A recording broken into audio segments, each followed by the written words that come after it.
Nasci em Niterói, na rua Visconde Rio Branco, aonde nasceu também o Partido Comunista Brasileiro. Eles eram poucos e nem puderam cantar muito alto a Internacional naquela casa de Niterói em 1922. Mas cantaram e fundaram o partido. O Astrogildo era jornalista, todo meu avô investiu numa gráfica para ele, pensando que ele ia seguir mesmo caminho jornalístico, e que a polícia invadiu e quebrou tudo. E esse menino daí a pouco faz uma coisa louca, funda o Partido Comunista Brasileiro com 5 ou 6 operários e ele de presidente. Ele era uma pessoa muito doce, muito humano, muito atento aos outros. Deixaram ele entrar no quarto e ele beijou a mão de Machado de Assis, se ausentou e daí Machado de Assis teve o último suspiro. Existia um mistério muito grande a respeito, na família, a respeito de se falar em Astrogildo Pereira. Porque a perseguição, ele era um homem que foi perseguido a vida inteira. Vamos colocar essa história para o Brasil. Vamos abrir essa história do Brasil, começar a abrir esse baú que todos nós temos em casa, né?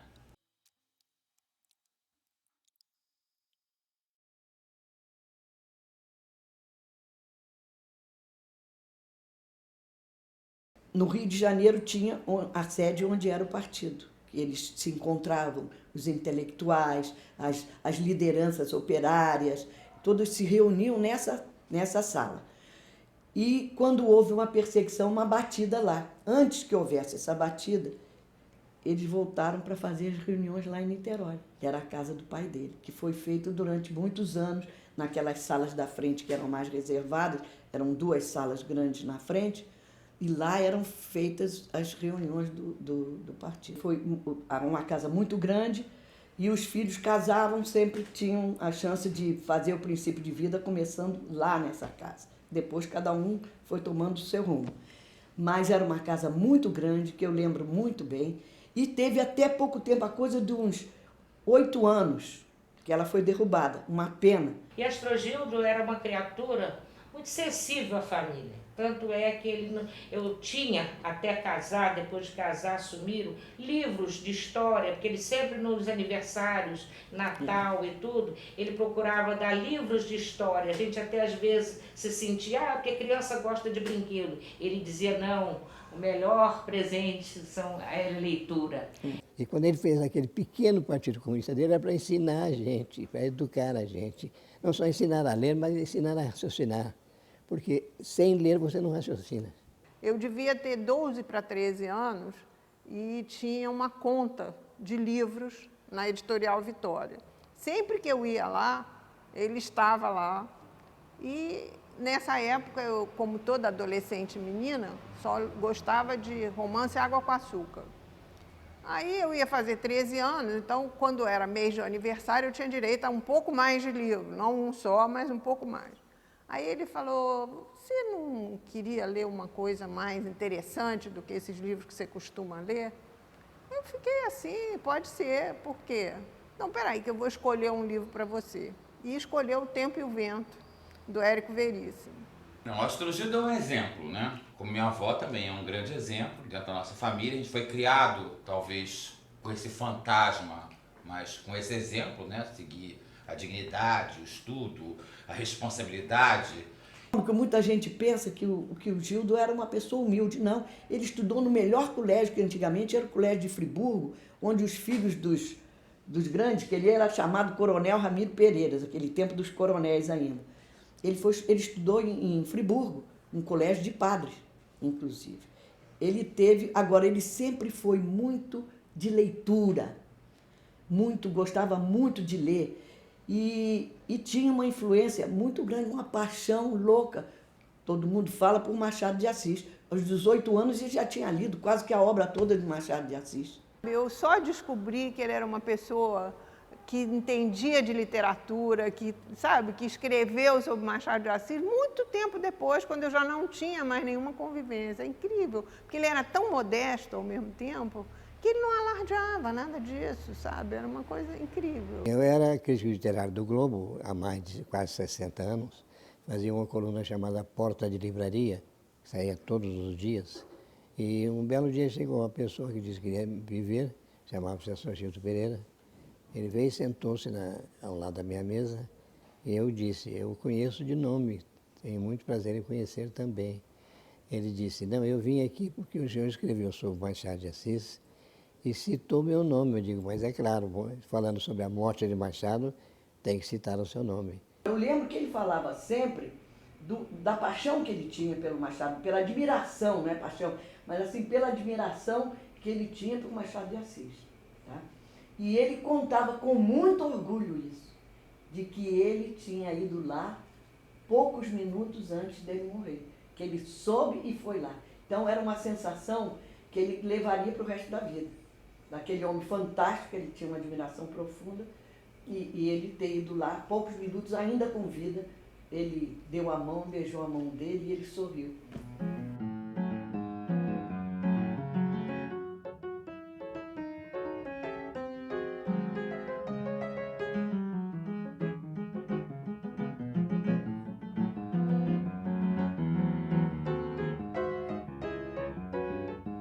Bom, ele viajou para a Europa, meu avô, para tirar ele, justamente na época do anarquismo.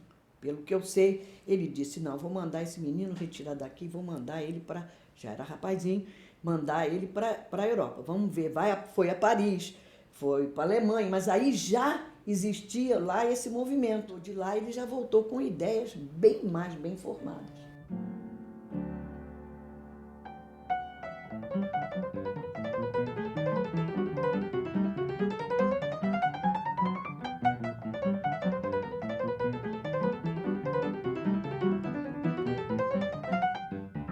Começaram, parece que 16 ou 17 só, mas aquilo foi aumentando, a infiltração do movimento foi através dos sindicatos e da linha de operários, não sei como é que chama. É porque ele tinha uma ligação com gráfica e também trabalhava ele trabalhava com gráfica. Nós sabíamos do sofrimento dele através da esposa dele, a Inês, que frequentava muito lá em casa, principalmente na fase em que ele estava sendo torturado, ou preso, ou perseguido, que a Inês não o acompanhava, porque ela foi também uma companheira dele exemplar, mas ela tinha certas situações em que ela até nem poderia ir. Lembro que ele falava das danças russas. Isso é que eu me lembro. Foi uma coisa, porque eu era muito pequena, mas eu me lembro que ele disse que a dança russa era uma coisa fantástica. Eu sei que ele foi e lá aconteceu a morte do Lênin. Isso eu sei, mas não sei detalhes. Isso ele comentou. Ele disse que quem havia trazido, ele tinha orgulho de ter encontrado com Prestes lá na Bolívia. E ele sabia da coluna Prestes e sabia das reações da perseguição que ele sofria, porque teve qualquer coisa aqui do 18, eu acho que foi nessa época. 18 do Forte, em 22, né? A coluna acaba em 27, mas É, foi uma consequência. então foi uma consequência, que ele subiu e o coluna Prestes foi para lá. E ele mandou teve um contato com o Carlos Prestes para que precisava falar com ele, que gostaria de falar. E eles tiveram esse encontro. E nesse encontro, ele fala abertamente que ele era uma pessoa, entendendo? Fala abertamente como era o movimento, o que eles pretendiam, e essa coisa toda. E deu uma mala de livros com ideias, entendendo? Eu acho que até ideias que trouxe da Rússia, não sei. Deu para Lênin, do Marx, né? Do Lênin. E aí o Prestes, quando já voltou, ali já voltou com a ideia de formação e já reuniram mais tarde, já dentro do partido. Nós éramos vigiados, vez por outra, presos.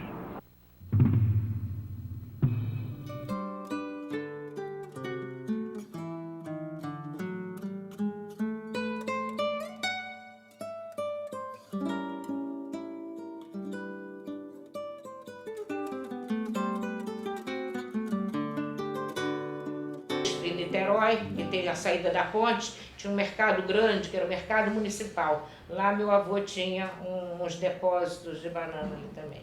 E ele trabalhou vários anos aqui. Ele trabalhou. E ele, quer dizer, ele trabalhava e escrevia, né? Porque o negócio dele era escrever. Eu voltei a encontrar o Astrogildo, já então ele era diretor da revista Estudos Sociais.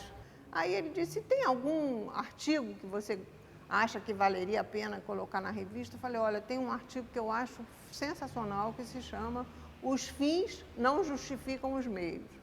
Ora, no partido daquela época, 1962, sectário do jeito que ele era, ter peito de publicar um artigo em que o polonês criticava justamente tudo que se fazia em nome do socialismo, mostrando que em nome do socialismo não se justificava fazer qualquer coisa, né? E ele, sabe, foi bastante aberto, bastante cabeça, né, mais sensível às coisas da democracia, para publicar um artigo como esse na revista que era o órgão oficial do Partido Comunista. O Astrogildo Pereira, o velho Astrogildo, era um homem muito equilibrado, muito tranquilo, muito vivido, muito vítima do esquerdismo, né?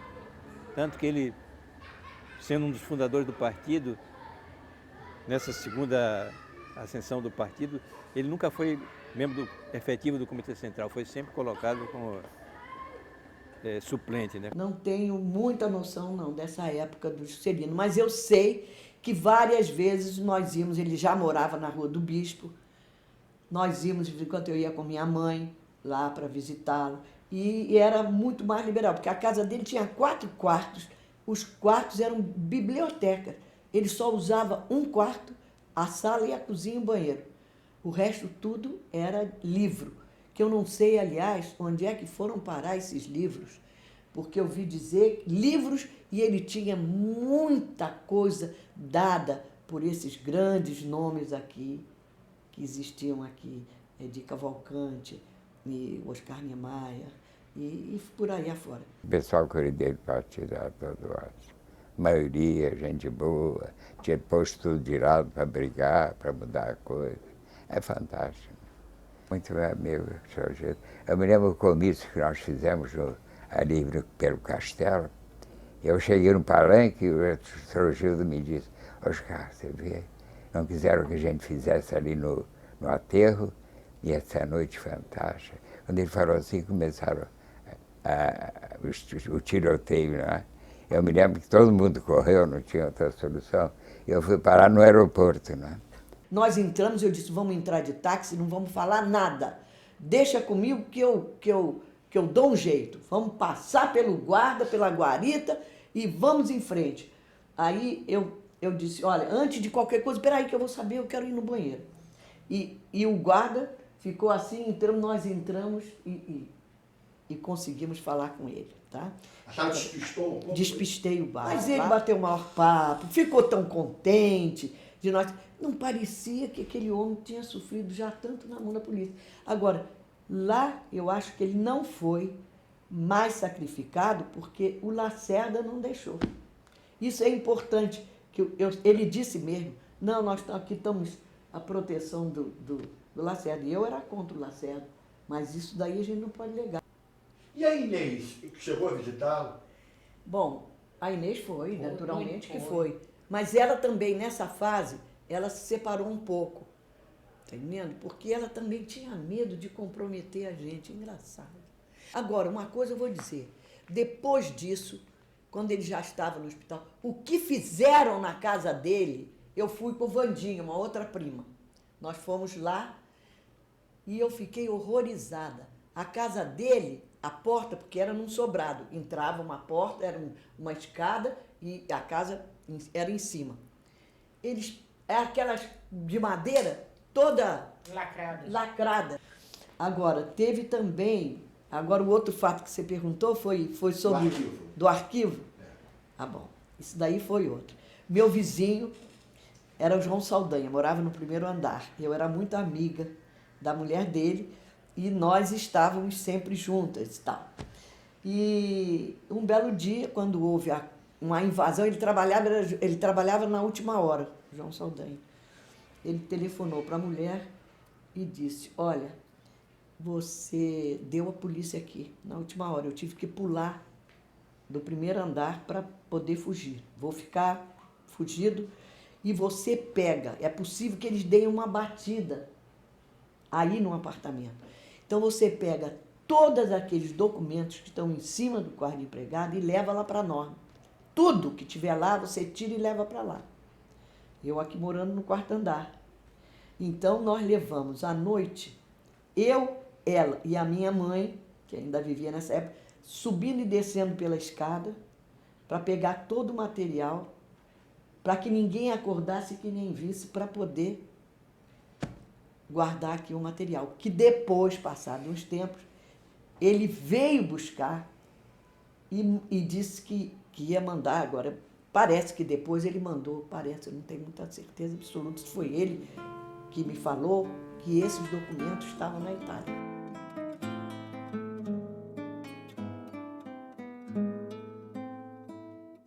A morte dele, como foi? Como é que vocês sentiram isso na família? Foi um abalo muito grande, porque todo mundo, apesar de todas essas lutas que nós estamos mais ou menos contando ou tentando lembrar, né, todo mundo gostava muito dele e tinha uma profunda amizade por ele, porque ele era uma pessoa...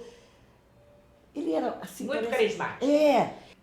Tinha muita gente. Muita gente. E muita não deu lugar em discurso, foi uma discussão, foi todo mundo falando, foi uma confusão. E do lado de fora, porque lá é pequeno, ficou do lado de fora, tomou... Muito concorrido.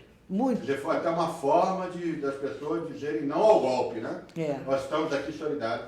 Exatamente. Pois é, porque parecia... Um ato contra o golpe. Exatamente.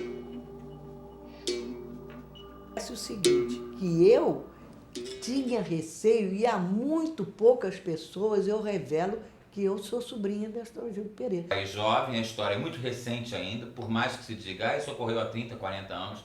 30, 40 anos dentro de uma família, são os sobreviventes. Lembram perfeitamente o que aconteceu, o que lhe parece. E se foi um terror, lhe ocorreu ontem. Então, esse momento ainda é traumático, mesmo dizendo, houve a abertura, houve a... Não. Para as famílias, isso ainda é um momento, uma dor, um fantasma. Nós temos da nossa família parentes que até hoje têm medo de assinar o Pereira no nome. Eu posso falar a respeito, por exemplo, da sensação que eu senti quando eu passei em Niterói para visitar outros parentes lá, que eu passei pela rua Visconde Rio Branco e que eu vi que estavam desmoronando a casa, desmanchando a casa. Eu disse, mas o que é isso? Gente, isso daí seria um patrimônio histórico, a favor ou contra, não interessa quem fosse a favor ou contra, mas isso daí é um pedaço da história do Brasil. Ele ouvia, tinha a cabeça aberta o suficiente para ouvir e depois formar uma opinião, que pode ser que nem sempre fosse tão avançada assim, mas para o partido da época, eu acho que ele estava 20 anos na frente, né? Entendendo? Isso daí é que era o fundamental da ideia dele, do idealismo dele, é de ver um mundo melhor, um mundo mais justo, um mundo de mais paz.